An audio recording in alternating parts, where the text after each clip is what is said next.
अगर ममता बनर्जी इस्तीफा नहीं देती तो वहां राष्ट्रपति शासन लगेगा और तब नई सरकार का गठन होगा। जब तक नई सरकार नहीं बनती, ये कानून है। अगर कोई अपनी मर्जी से इस्तीफा नहीं देता, नई सरकार के गठन तक ममता बनर्जी को अलग करके राष्ट्रपति शासन में ये सरकार, नई सरकार का गठन होगा। ममता बनर्जी कह रही है कि नैतिक तौर पर हम जीते हैं लेकिन साजिश से हम हारे हैं, तो ये लोकतंत्र में कहां तक फिट बैठता ये है? लोकतंत्र में फिट नहीं बैठता है। इनको हार पच नहीं रही। सबसे बड़ी बात ये है। ये तो सीधा सीधा लोकतंत्र के धज्जे उड़ाने वाली बात है। और इनके खिलाफ तो मैं कहती हूँ कि जो भी कानूनी कार्रवाई है वो होनी चाहिए, होनी चाहिए बिल्कुल। और जनता ने जो जवाब दिया उस जनता के लिए भी मैं धन्यवाद बोलती हूँ। अब मैं ये जानना चाहूंगा कि योगी आदित्यनाथ जहां भी जाते हैं, हमने देखा हरियाणा गए, महाराष्ट्र गए, बिहार में गए, उसके बाद में अब जो है ये चुनाव पश्चिम बंगाल का था, वो जहां जाते हैं वो चुनाव को बदल देते हैं। लेकिन कुछ लोग कह रहे हैं कि बंगाल जीत गए लेकिन यूपी में 27 में भारी है। यूपी में भाजपा सब पे भारी है। वो कह रहे हैं अखिलेश भारी है इस बार। नहीं नहीं, कोई सबका सुपड़ा साफ होने वाला, मैं आपको लिख के दे दूंगा गारंटी। तो फिर लोकसभा में क्या हुआ, फिर योगी जी को कम सीट क्यों मिली? ऐसा है, ये जो है ना समीकरण जो है ना जीत हार के, ये कुछ चीजों से, कुछ ही अंतर से हो जाते हैं, अदल बदल हो जाते हैं। इसमें ये नहीं कह सकते आप ये भाई जनाधार है, जिसका ज्यादा वोट मिल गया उसके लिए हम प्रयास करेंगे, जहां हम नहीं जीत पाए वहां हम जीते। 9 साल की उपलब्धियां योगी जी के लिए, आप महिला हैं, सबसे पहली उपलब्धि आप क्या गिनवाएंगी? देखिए जी, योगी जी सरकार में जो भी गुंडा राज है, माफिया है, ये सब जो है या तो जेल में है या तो यूपी को तो छोड़ के चले गए वो। और दूसरी बात, यहाँ आम आदमी रात को 10 बजे, 11 बजे, 12 बजे कहीं भी कोई जाए, कोई दिक्कत नहीं है। व्यापारियों के लिए जो व्यापार करना नहीं चाहते थे, यूपी के नाम से डरते थे, आज वो इतना निवेश कर रहे हैं, वो सब योगी जी की मेहरबानी, क्योंकि सुरक्षा मिल रही है। समाज में सबसे पहले आदमी को क्या चाहिए? सुरक्षा चाहिए। और योगी जी ने भरपूर सुरक्षा दे रखी है। रात को 11 बजे आए, 12 बजे आए, किसी को कोई फर्क नहीं पड़ता, सब सुकून से है। अखिलेश जी कह रहे हैं बुलडोजर का ड्राइवर बदल जाएगा 27 में जो है ये बुलडोजर फिर गोरखपुर की तरफ भी चलेगा, यहाँ वहां भी चलेगा, सब जगह चलेगा। देखिए, ये किसी, आप अगर ये कहें कि किसी जिले की बात करें, किसी प्रदेश की बात करें, जहां भी कोई गलत होगा, निर्माण गलत होगा या जहां भूमाफिया होंगे, वहां तो बुलडोजर चलेगा और ये भी रुकने वाला नहीं। जब ये लोग हार जाते हैं विपक्षी दल, तो ये ईवीएम पे आरोप लगाएंगे, चुनाव आयोग पे आरोप लगाएंगे। इनका काम है आरोप लगाना। और जिस संविधान को ये कहते हैं कि संविधान बदल रहे हैं, संविधान की रक्षा करनी है, एकजुट होना है विपक्ष को, उस संविधान की तो खुल्लम खुल्ला ये ऐसा सबूत है मोदी, इनका, ममता बनर्जी का। पश्चिम बंगाल में हार मिलने के बाद में ममता बनर्जी बौखलाई है और ममता बनर्जी का कहना है कि हमारी नैतिक तौर पर जीत हुई है और भाजपा ने साजिश करके हमको हरा दिया है। कैमरे के फ्रेम में आप देख रहे हैं मेरे साथ में मेरठ तहसील में एडवोकेट है, इनसे जानेंगे कि कानूनी प्रक्रिया क्या है। अगर ममता बनर्जी इस्तीफा देने से इनकार करती है, उस पर कानूनी प्रक्रिया क्या बनती है, और जो बीजेपी ने एक लंबे समय से जो सूखा था पश्चिम बंगाल में उसको जो खत्म किया है, उसके बारे में क्या कहना है। मैडम धन्यवाद समय देने के लिए। ये बताइए पश्चिम बंगाल की जीत को आप किस दृष्टि से देखती हैं, क्या कहना चाहेंगे? देखिए, पश्चिम बंगाल की जो जीत है उसके लिए मैं माननीय प्रधानमंत्री मोदी जी को, अमित शाह जी को, और अपने यूपी के जो मुख्यमंत्री हैं योगी जी, और समस्त जो पार्टी के पदाधिकारी हैं, और विशेष रूप से मैं कहूंगी मेरे दिनेश भैया जो है, दिनेश खटीक जी, जो हमारे माननीय विधायक है हस्तिनापुर से, और मंत्री भी, माननीय मंत्री भी हैं उत्तर प्रदेश सरकार में। उन्होंने भी काफी मेहनत की है, पश्चिम बंगाल में रहे हैं, और इन सभी की बदौलत जो है जीत का श्रेय सभी पदाधिकारी को है और वहाँ के कार्यकर्ताओं को है। और यहाँ पे जो हमारे हिंदुओं ने एकजुटता दिखाई है, वो एक काबिले तारीफ है। और हमें ऐसे ही एकजुट रह करके अमित शाह का, योगी जी का और प्रधानमंत्री नरेंद्र मोदी जी का हाथ मजबूत करना है।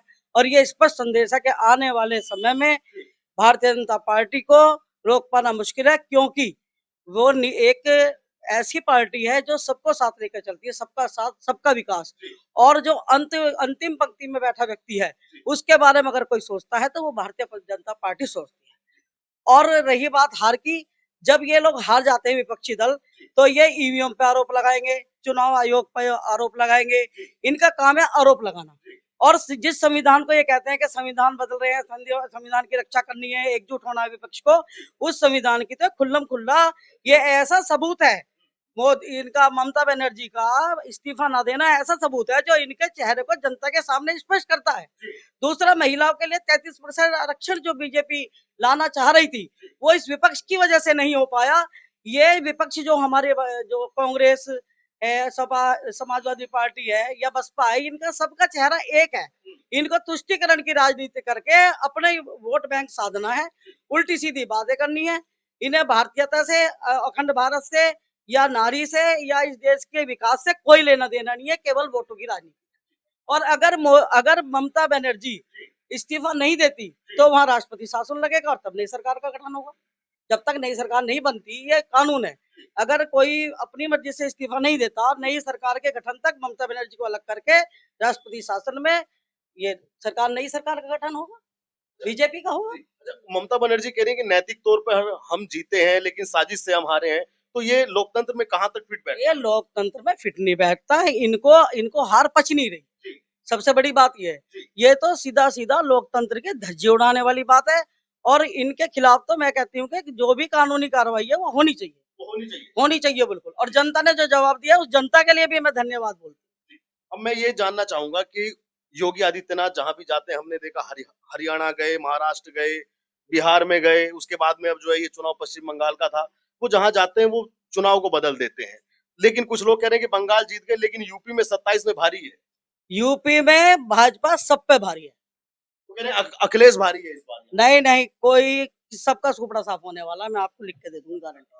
तो फिर लोकसभा में क्या हुआ, फिर योगी जी को कम सीट क्यों मिली? ऐसा है, ये जो है ना, समीकरण जो है ना जीत हार के, ये कुछ चीजों से, कुछ ही अंतर से हो जाते हैं, अदल बदल हो जाते हैं।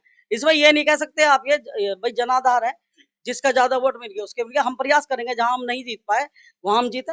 9 साल की उपलब्धियां योगी जी के लिए, आप महिला हैं, सबसे पहली उपलब्धि आप क्या गिनवाएंगी?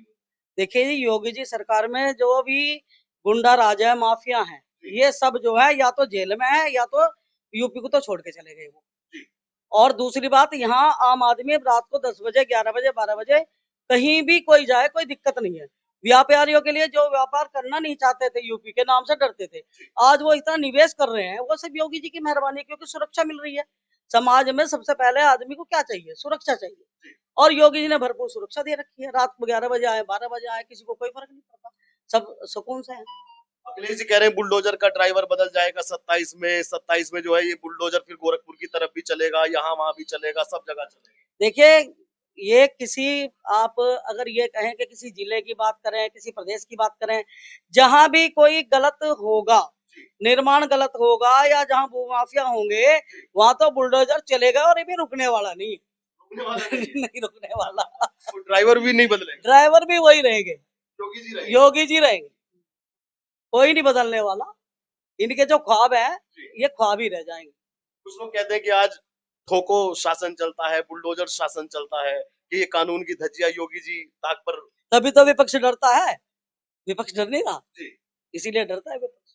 पीडीए एक बनाया अखिलेश जी ने, पीडीए पिछड़ा दलित आदिवासी एक संगठन बनाया, वो संगठन कह रहे हैं कि लोकसभा में कारगर साबित हुआ उनके लिए। आपको लगता है कि आगे भी वो विधानसभा के चुनाव में भी कारगर? संगठन बनाने से हम कोई ऐतराज थोड़ी कर रहे हैं, खूब संगठन बनाओ, हम जितने आप संगठन बनाओ, लेकिन जनता देखेगी कि मुझे किसको वोट देना है, कहाँ मुझे सुरक्षा मिल रही है, कहाँ मेरा अंतिम व्यक्ति जो है, जो इसकी योजनाएं हैं वो अंतिम व्यक्ति तक पहुंच रही है, सब चीजें साथ। आप देखो कि घर बने हैं, कितने घर बने हैं, सबकी सब्सिडी जो है, मेरे वार्ड में 17 मकान बने हैं इस बार, और किसी को 17 रुपए देने नहीं पड़े, डायरेक्ट खाते में आए। 17 रुपए भी खर्च नहीं हुए, यहाँ से ही बस लेके गई और यहाँ से ही छोड़ के गई। तो हर जगह अब अन्न है, देखो फ्री मिल रहा है, राशन फ्री मिल रहा, तुम्हारा 5 लाख का जो इलाज है हेल्थ वाला वो मिल रहा है। और क्या चाहिए जनता को? सड़कें, हाईवे ऐसे बन गए कि 6-6 घंटे की दूरी आधी कर दी, 3-3 घंटे की कर दी। लाइट भरपूर आ रही है, हर चीज, हर घर जल योजना से पानी पहुंचाया जा रहा है। तो जनता को जब सब सुविधाएं मिलेगी, तो देखो जनता तो अब पढ़ी लिखी है, ऐसी बेवकूफ नहीं है कि ऐसी नारा लगाएगी। जनता समझदार है और वो मोदी जी को ही सपोर्ट करेंगे, योगी जी को सपोर्ट करेंगे। और आने वाले चुनाव में मैं ये आश्वस्त हूँ कि दिनेश भैया पुनः विधायक बनेंगे और मंत्री बनेंगे। योगी जी मुख्यमंत्री बनेंगे, पक्का 100% बनेंगे। पक्का भरोसा है? पक्का भरोसा नहीं, 100% बनेंगे भाई। अच्छा, आप ये बताइए, आप कह रहे हैं कि आज महिलाएं घूम सकती हैं, बच्चे पढ़ सकते हैं, व्यापारी व्यापार कर सकता है। जब समाजवादी पार्टी की सरकार थी, मुलायम सिंह जी भी रहे, अखिलेश जी भी रहे, तो वो तो दो पीढ़ी शासन करके तो उनका शासन। देखिए, आपने भी उनका भी शासन देखा। 8 बजे के बाद, अंधेरा होने के बाद में कोई भी बंदा नहीं जा सकता था। दिन दहाड़े ही लूट हो जाती थी, महिलाओं के साथ छेड़खानी होती थी। शिवपाल यादव जी ने एक जो बलात्कार का केस हुआ था, मेरे एकदम संज्ञान में नहीं, उन्होंने कहा था कि बच्चे हैं, छोटी-छोटी गलतियां हो जाती हैं। शिवपाल यादव जी ने कहा था। और उनकी जो सोच है वो इसे गलती मानते हैं और हम इसे जघन्य अपराध मानते हैं और हम इसी की मांग करते हैं। उनमें और हमें यही फर्क है। भारतीय जनता पार्टी महिलाओं के लिए और महिलाएं उनके लिए खड़ी है। 50% वोट मोदी जी के लिए खड़ी है। हाँ, चाहे हिंदू है चाहे मुसलमान है। 3 तलाक का मुद्दे पे मुसलमान भी हम साथ हैं। मैंने चुनाव लड़ा और बीजेपी संबल पे मिला, लेकिन मेरा पक्के तालाब पे पूरा मोमडन एरिया है और उसमें 319 वोट थी और 308 मुझे मिली। 308 मुझे मिली हैं। तो मुस्लिम नहीं, सबका साथ सबका विकास हम लेके चलते हैं। हिंदू मुस्लिम की राजनीति हम नहीं करते। सबको लाभ मिल रहा है, सब मोदी जी के साथ है, योगी के साथ है। विपक्ष को यह चीज समझ जानी चाहिए। एक अंतिम सवाल ये कि जब पश्चिम बंगाल में सरकार बन गई तो क्या जब तक मोदी जी हैं क्या पंजाब में भी सरकार बन जाएगी? पंजाब में इस बार जरूर आएंगे।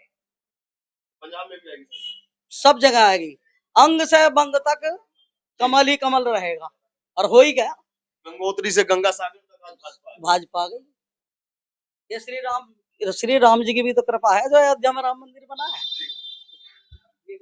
तो मैडम की बातें आपने सुनी, आप भी जरूर अपनी राय रखिएगा और पश्चिम बंगाल को लेकर और उत्तर प्रदेश को लेकर आप क्या सोचते हैं 2027 में, ये जरूर बताइएगा।